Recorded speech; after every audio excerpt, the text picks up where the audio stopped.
नमस्कार। शोम्र तुड़ी एनालिसिस में आपका स्वागत है।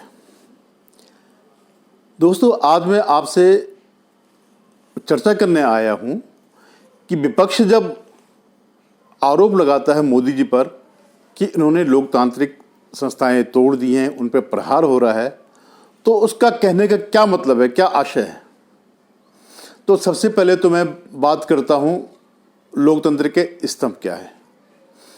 तो संवैधानिक रूप से विधायिका, कार्यपालिका और न्यायपालिका, ये तीन स्तंभ हमारे लोकतंत्र के हैं। चौथा स्तंभ भी प्रेस को माना जाता है और ये भी एक बहुत महत्वपूर्ण स्तंभ है। लेकिन इसमें एक पांचवा स्तंभ और जुड़ गया है, वो अनजाने ही जुड़ गया है। और आज की डेट में, आज के समय में ये जो स्तंभ है, ये इन चारों स्तंभ से भी ज़्यादा मजबूत हो गया। और इस स्तंभ की स्थापना आज़ादी के लगभग 2 दशक बाद जो है, यानी जब इंदिरा जी शासन में आई, उसके बाद से ये स्तंभ, इस स्तंभ के बीज बोए गए। अब आप कहेंगे कौन सा स्तंभ है वो स्तंभ है भ्रष्टाचार का। 2 दशक के बाद, आज़ादी के बाद, उससे पहले थोड़ा बहुत भ्रष्टाचार था, लेकिन उसकी इतनी स्वीकार्यता नहीं थी, या इक्के दुक्के ही केस आते थे। आज जो है ये स्तंभ, ये भ्रष्टाचार का स्तंभ बाकी चारों स्तंभ से ज़्यादा मजबूत हो गया है। इस बीच इसने इतनी गहरी जड़ें समाज में जकड़ दी हैं और इसकी स्वीकार्यता भी हो गई है, और आज इतना मजबूत है कि इसके फल फूल गया, खूब अच्छी इसकी शाखाएं, तना मोटा हो गया, शाखाएं बड़ी बड़ी शाखाएं हो गई, जड़ें बहुत गहरी हो गई। तो ये स्तंभ जो भ्रष्टाचार का स्तंभ है, तो मुझे लगता है कि जब मोदी जी पर ये आरोप लगते हैं कि ये लोकतांत्रिक संस्थाएं तोड़ रहे हैं, तो उनका कहने का मतलब ये होगा कि ये लोकतंत्र, ये भ्रष्टाचार पर प्रहार कर रहे हैं। अब मैं इसका एक किस्सा बताता हूँ आपको कि जब मोदी जी को पीएम बने हुए 2-3 साल ही हुए थे, तो मेरी एक किसी व्यक्ति से बात हो रही थी। मैंने कहा कम से कम जो है अब इस देश में भ्रष्टाचार पर अंकुश लगेगा, क्योंकि मोदी जी जब गुजरात में इतने लंबे कार्यकाल तक रहे तो उन पर किसी ने भ्रष्टाचार की उंगली नहीं उठाई। और अभी 2-3 साल हो गए हैं, एज ए प्राइम मिनिस्टर काम करते हैं, तब भी कोई इन पे आरोप नहीं लगा। तो वो व्यक्ति जो है बिफर गया, अरे मोदी का क्या है, उनके न बाल हैं, न बच्चे हैं, न परिवार है, कुछ नहीं है, वो किसके लिए करेगा। लेकिन जब जिनका परिवार है वो तो करेंगे, वो अपने परिवार को पालेंगे। तो मेरा कहने का मतलब है कि भ्रष्टाचार किस कदर स्वीकार्यता आ गया समाज में, किस तरह स्वीकार हो गया कि हाँ ये भी एक अंग है। आज आप देखिए कि अगर कोई अधिकारी है या कोई नेता है, कोई भ्रष्ट नेता है, तो उससे कोई फर्क नहीं पड़ता अगर कोई कह के भ्रष्ट है, उसको पता है भ्रष्ट है, लेकिन यह है कि मैंने अपनी आने वाली कई पीढ़ियों के लिए कमा दिया है। और इस बीच ये 50 सालों में जो है ये एक शान का प्रतीक हो गया। और ये भ्रष्टाचार की वजह से लोग राजनीति में काफ़ी आने लग गए। हम ही देखते हैं, जो हम लोग पढ़े लिखे लोग थे, तो हमने क्या किया, जीवन में नौकरियां करी, उसके बाद लोन लेकर के बीच में घर बनाया होगा, कार खरीदी होगी, ये सब किया होगा। लेकिन जो हमारे साथ पिछड़े लोग थे, पिछड़ी थे, जो वो फटाफट गए, नेतागिरी करी, और आज उनके पास महंगी महंगी लग्जरी गाड़ियाँ हैं, फ्लैट हैं, प्लॉट्स हैं, इतने प्लॉट हैं कि कुत्ते बिल्ली के नाम पर भी उनके प्लॉट्स हैं। तो ये एक स्वीकार्यता समाज ने दे दी है। अब हुआ क्या कि जब मोदी जी आए तो उन्होंने पहला नारा ये दिया, न खाऊंगा न खाने दूंगा। तो तब लोगों ने थोड़ा इसको मजाक में समझा, लेकिन उसके बाद से भ्रष्टाचार पे अंकुश लग गया है। मैं ये तो नहीं कह सकता हूँ कि पूरा भ्रष्टाचार खत्म हो गया, लेकिन काफ़ी हद तक जो है इस पर अंकुश लग गया। अभी मैं एक आपसे जिक्र करता हूँ दिल्ली का। जो दिल्ली के मंत्री हैं सत्येंद्र जैन, वो आजकल ईडी की कस्टडी में है। उन पे मनी लॉन्ड्रिंग का और कई किस्म का भ्रष्टाचार के आरोप लगे हैं। तो आप ये सोचिए कि ये उस पार्टी के नेता हैं जिसका जन्म ही भ्रष्टाचार के खिलाफ लड़ाई से हुआ था, इंडिया अगेंस्ट करप्शन। अगर आप लोगों को याद होगा 2013, 14, 15 में जो है, तो देश के जो कई एनजीओ के लोग थे, कुछ सचमुच ईमानदार लोग थे, कुछ एनजीओ टाइप के ऐसे थे जिनका एक धंधा भी है, तो ये सब लोग इकट्ठे होकर के इन्होंने एक आंदोलन चलाया और एक पार्टी का जन्म हुआ। जो इसमें भागीदारी कर रहे थे मुख्य लोग, उनकी इच्छा के खिलाफ एक पार्टी का जन्म हुआ, आम आदमी पार्टी। इवन जो मेंटोर थे जो इसके तो वो भी इसके पक्ष में नहीं थे कि एक पार्टी बनाई जाए। अंततः जो है ये पार्टी बन ही गई। अब उस पार्टी के नेता ईडी में गिरफ्तार हैं, ईडी कस्टडी में, और जो उसके सर्वे सर्वा है, जिन्होंने सारे जो इसके संस्थापक थे उन सबको किक मार के बाहर कर दिया और उन्होंने पूरी पार्टी पे कब्जा कर दिया। तो जैसे वो गिरफ्तार हुए तो तुरंत सर्टिफिकेट दे दिया कि नहीं, सत्येंद्र जैन बहुत सही है, सत्येंद्र जैन ये है, मैंने उनके कागजात देखे और ये सब करते हुए। अब आप सोचिए कि ये वो सत्येंद्र जैन हैं जिन्होंने 2016 में एक स्कीम आई थी सरकार ने कि अगर आपका काला धन है आप उसे डिक्लेयर कर दें, उसमें से टैक्स कट जाएगा और आपका जो काला धन है वो सफ़ेद हो जाएगा। तो उसमें उन्होंने करोड़ों रुपए की अपना काला धन डिक्लेयर किया। तब इन्होंने उस पर कोई एक्शन नहीं लिया। और अभी आप ये देखिए कि दिल्ली जैसे शहर में इन्होंने 200 बीघा ज़मीन खरीदी। आप सोच सकते हैं 200 बीघा ज़मीन, एक फ्लैट लेने के, दिल्ली में एक फ्लैट लेने के लिए आदमी के आंखों से आंसू निकल जाते हैं। कर्जा लेकर के, लोन लेकर के, बैंक से लेकर के, इधर उधर से अपनी जमा पूंजी खर्च करके जो है एक होता, और ये 200 बीघा इन्होंने ज़मीन ले ली।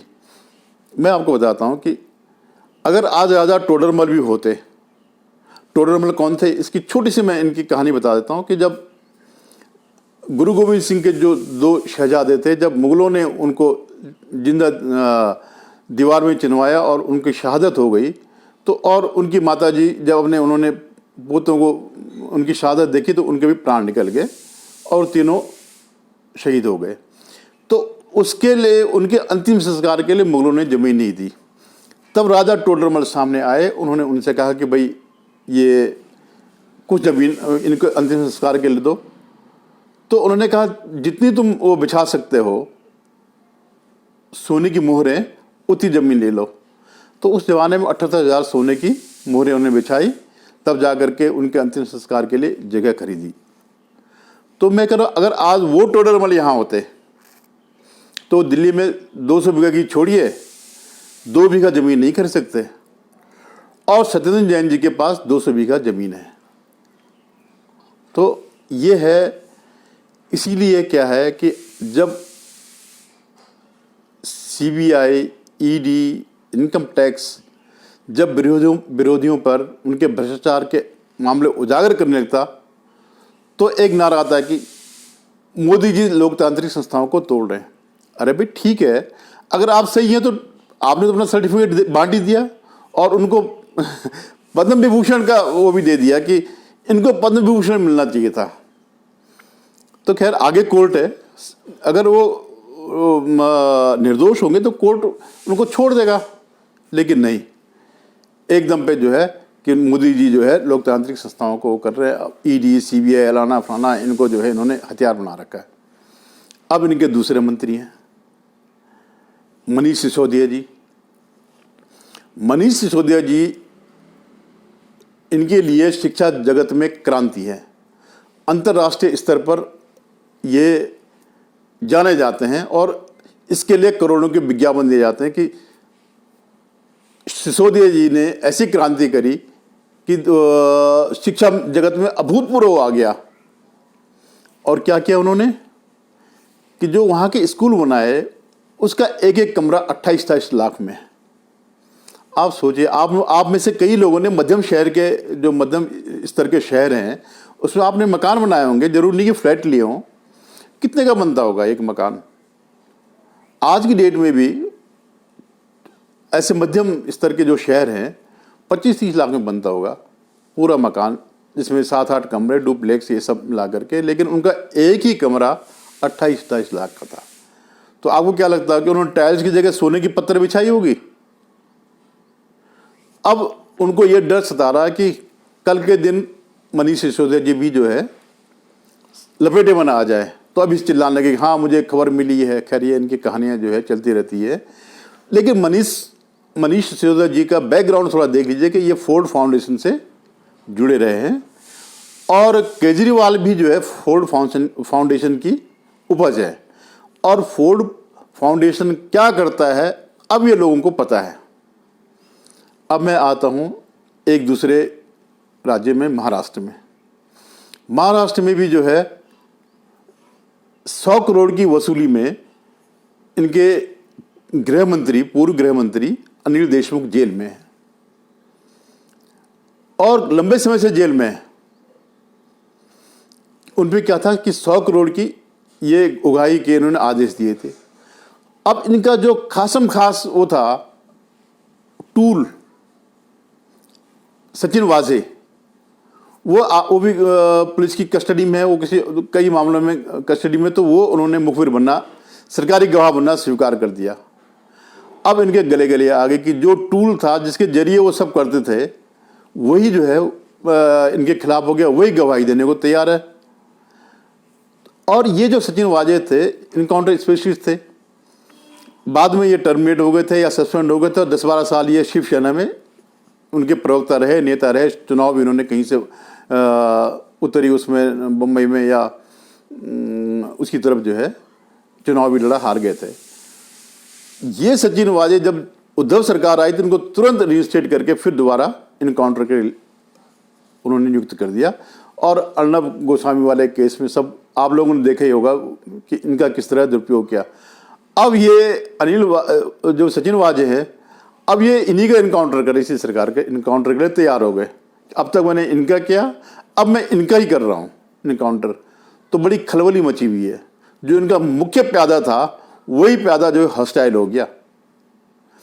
ऐसे ही जो है वो नवाब मलिक हैं, वो जेल में है लेकिन आज भी मंत्री हैं। तो उनका क्या है कि उनके दाऊद संबंध थे, ये थे वो थे।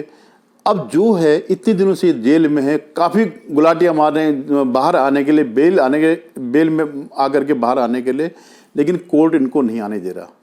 कोर्ट इसलिए नहीं आने दे रहा कि मोदी जी ने कहा, उनके खिलाफ इतने साक्ष्य हैं कि ये बाहर नहीं आ पा रहे हैं। तो जब ये ऐसे ही जो है ममता के भतीजे जो अभिषेक हैं उनको भी बुलाया है, तो जितने भी लालू के जो IRCTC वाले उसमें होटल के मामले में उनके परिवार में भी छाप मारा, तो सब बौखलाए हुए हैं।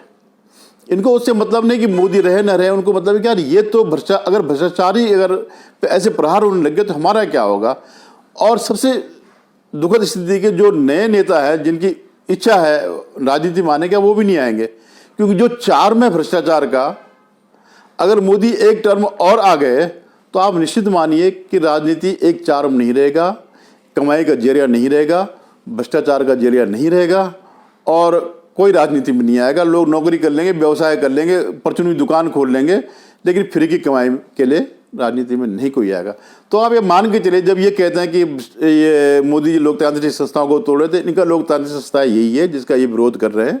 और नए कभी यहाँ दंगा करा, कभी वहाँ दंगा करा, इस नाम में दंगा करा, तो उसके पीछे यही है कि हमें हम पे मत छेड़ो। ऐसे सोनिया जी और राहुल जी के खिलाफ भी ED के वो है, किसमें, नेशनल हेराल्ड केस में। अब ये इतनी ऐसी गुत्थी है, national Herald, associated press journal, young India, Congress, इनके बीच करोड़ों का लेन देन हुआ और ₹1 का ट्रांजैक्शन नहीं है। इस गुत्थी को महान से महान गणितज्ञ भी नहीं समझा सकता है। तो आज स्थिति ये है कि ये जो मोदी करके चिल्ला रहे हैं वो सब बिलबिला रहे हैं, क्योंकि इनके भ्रष्टाचार के जो किस्से हैं वो उखड़ रहे हैं। तो अभी आप देखिए जैसे कानपुर में हुआ, कई जगह ऐसे सब ये सब चल रहा है। तो इनको उखाड़ने के लिए इनका बाकी इनसे कोई संबंध नहीं, इनका इस बात का संबंध नहीं है कि मोदी जी अच्छा काम कर रहे हैं, क्या कर रहे हैं, इससे मतलब नहीं है कि हमारे भ्रष्टाचार पे न करें, उस पर उंगली न उठाएं। धन्यवाद। अगर आपको मेरा ये वीडियो अच्छा लगा हो तो लाइक करें, शेयर करें। धन्यवाद।